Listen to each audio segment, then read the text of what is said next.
السلام علیکم ورحمۃ اللہ وبرکاتہ۔ امید ہے کہ سبھی ساتھی خیر و عافیت کے ساتھ میں ہوں گے، اور دعا ہے کہ اللہ تبارک و تعالی سبھی کو خیر و عافیت کے ساتھ میں رکھے۔ آج کے سبق کے اندر ہم پڑھیں گے سورہ بقرہ پارہ نمبر 2 اور آیت نمبر 216۔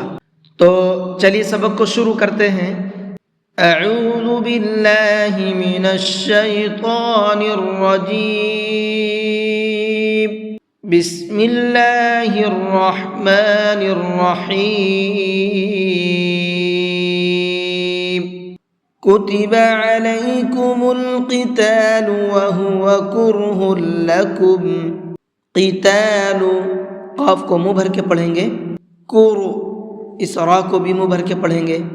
وَعَسَىٰ أَن تَكْرَهُوا شَيْئًا وَهُوَ خَيْرٌ لَكُمْ وَعَسَىٰ،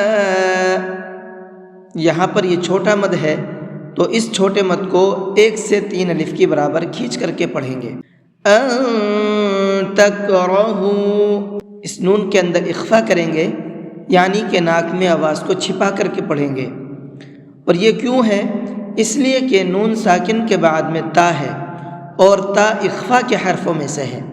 نون ساکن کے بعد اگر اخفا کے حرفوں میں سے کوئی بھی حرف آتا ہے تو وہاں نون کی آواز کو تھوڑا سا ناک میں چھپا کر کے پڑھتے ہیں، اور یہ قرآن کریم کی خوبصورتی کے لیے ہوتا ہے۔ أَن تَكْرَهُوا شَيْئًا،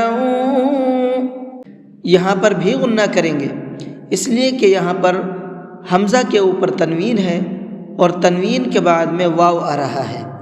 تنوین کے بعد میں کبھی بھی اگر واو آتا ہے تو وہاں پر غنہ کر کے پڑھتے ہیں، اور یہ بھی قرآن کریم کی خوبصورتی کے لیے ہوتا ہے۔ شیئا وہو خیر لکم، خا کو بھی اور را کو بھی، دونوں لفظوں کو منہ بھر کے پڑھیں گے۔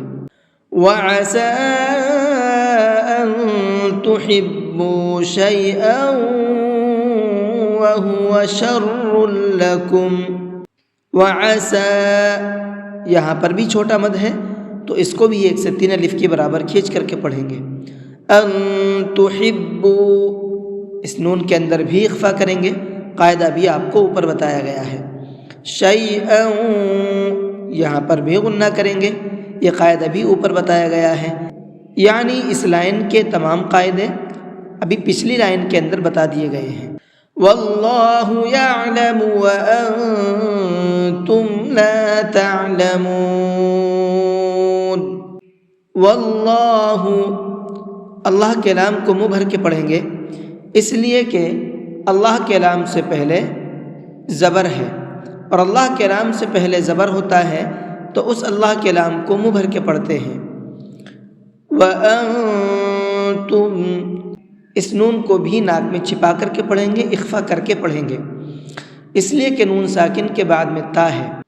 لا تعلمون، عین کو حلق سے نکال کر کے پڑھیں گے، اور میم کو میں نے تھوڑا سا زیادہ کھینچ کر کے پڑھا ہے، حالانکہ یہاں پر مد نہیں ہے۔ تو یہ قاعدہ میں آپ کو بتا دوں، تھوڑا دھیان سے سنیے گا۔ قاعدہ یہ ہے کہ اگر حروف مدہ کے بعد میں جزم یا تشدید آ جاتی ہے تو وہاں حروف مدہ کو زیادہ کھینچ کر کے پڑھتے ہیں، یعنی کہ وہاں پر بڑا مد ہوتا ہے، 4 سے 5 الف کے برابر کھینچ کر کے پڑھتے ہیں۔ اب یہاں پر دیکھیے تعلمون، جب میں نے وقف کیا ہے تو یہ نون ساکن ہو گیا، یعنی نون کے اوپر سکون آ گیا، جزم آ گیا۔ اب وہ کنڈیشن پائی گئی جو میں نے ابھی آپ کو بتائی تھی، حروف مدہ کے بعد میں جزم ہونا چاہیے، تو یہاں واو مدہ ہو گیا، اور جب ہم نے وقف کیا تو نون کے اوپر جزم آ گیا۔ اس مد کو مد عارضی کہا جاتا ہے، اور اس کو بھی 4 سے 5 الف کے برابر کھینچ کر کے پڑھا جاتا ہے، اس لیے میں نے اس کو زیادہ کھینچ کر کے پڑھا ہے۔ تعلمون، ٹھیک ہے؟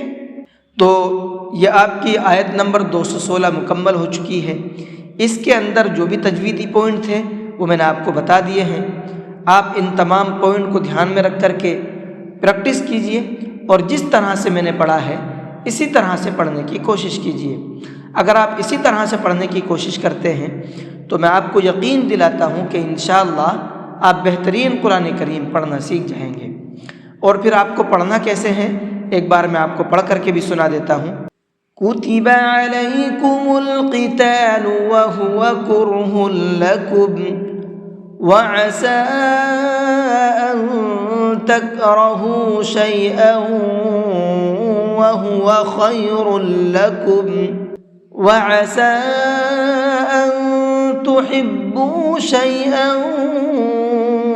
وهو شر لكم والله يعلم وأنتم لا تعلمون۔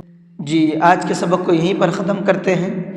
السلام علیکم ورحمۃ اللہ وبرکاتہ۔